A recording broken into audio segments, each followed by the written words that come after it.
ത്രിയേക ദൈവത്തിന് സ്തുതി. യേശുവിൽ സ്നേഹവന്ദനം. രണ്ടാം ലോക മഹായുദ്ധകാലത്ത് യൂറോപ്പിലെ ഒരു ദേവാലയത്തിൻ്റെ മുന്നിൽ നിന്നിരുന്ന യേശുവിൻ്റെ രൂപം ബോംബിങ്ങിൽ തകർന്നു വീണു. ആ രൂപത്തിൻ്റെ രണ്ട് കൈയും പൂർണ്ണമായും തകർന്നിരുന്നു. പിന്നീട് ആ രൂപം പുതുക്കി പണിയുവാൻ പദ്ധതിയിട്ടു. തകർന്ന കൈകളെ പണിയുവാൻ പ്രശസ്തനായ ഒരു ശില്പിയും രംഗത്തെത്തി. എന്നാൽ ദേവാലയത്തിലെ വിശ്വാസികൾ ഒരുമിച്ച് കൂടി ഒരു തീരുമാനമെടുത്തു. ആ കൈകൾ പണിയുന്നില്ല. കൈകൾ പണിയുന്നതിന് പകരമായി ഒരു ബോർഡ് എഴുതി ആ ശില്പത്തിന് താഴെ വെച്ചു.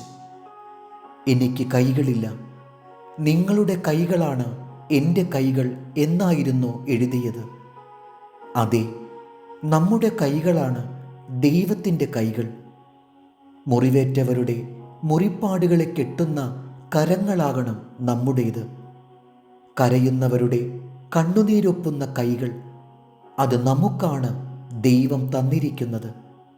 ഉച്ചത്തിൽ പാടുന്നതോ മറ്റുള്ളവരെ അറിയിക്കുവാൻ ചെയ്തു കൂട്ടുന്ന കാര്യങ്ങളോ ദൈവം പ്രസാദിക്കുന്ന ആരാധനയുടെ ഭാഗങ്ങളെയല്ല.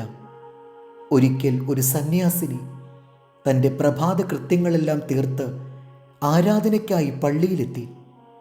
പ്രാർത്ഥനകളെല്ലാം തീർന്നപ്പോൾ ആലയത്തിൻ്റെ അരികിലായി വെച്ചിരിക്കുന്ന ബൈബിളിനടുത്ത് വന്ന് അതിൽ തൻ്റെ വലം കരം വെച്ചിട്ട് ഇങ്ങനെ പറഞ്ഞു: യേശുവേ, ഇന്ന് ഒരു കാര്യത്തിലും ഞാൻ നിന്നെ ബുദ്ധിമുട്ടിക്കുകയില്ലാട്ടോ. നിനക്കു വേണ്ടി എനിക്ക് ചെയ്യാവുന്ന കാര്യങ്ങളെല്ലാം ഞാൻ തന്നെ ചെയ്തു കൊള്ളാം.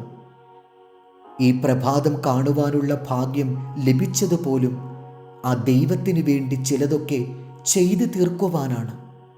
അതിനായി നിർമ്മല ഹൃദയം നാം അവനിൽ നിന്നും പ്രാപിക്കണം. തകർന്നവൻ്റെ തകർച്ചയിൽ ചേർന്നിരിക്കുവാൻ, കരയുന്നവൻ്റെ കണ്ണുനീരൊപ്പുവാൻ നമുക്ക് കഴിയണം. ദൈവം നിർമ്മല ഹൃദയമുള്ളവർക്ക് നല്ലവരാണ്. ഫിലിപ്പിയർ 2:2. നിങ്ങൾ ഏക മനസ്സുള്ളവരായി ഏക സ്നേഹം പൂണ്ട് ഐക്യമത്യപ്പെട്ട് ഏകഭാവമുള്ളവരായി ഇങ്ങനെ എൻ്റെ സന്തോഷം പൂർണ്ണമാക്കുവിൻ.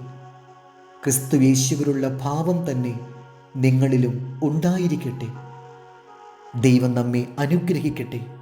കർത്താവിൽ എളിയ ശുശ്രൂഷകൻ ഈരാളിലച്ചൻ.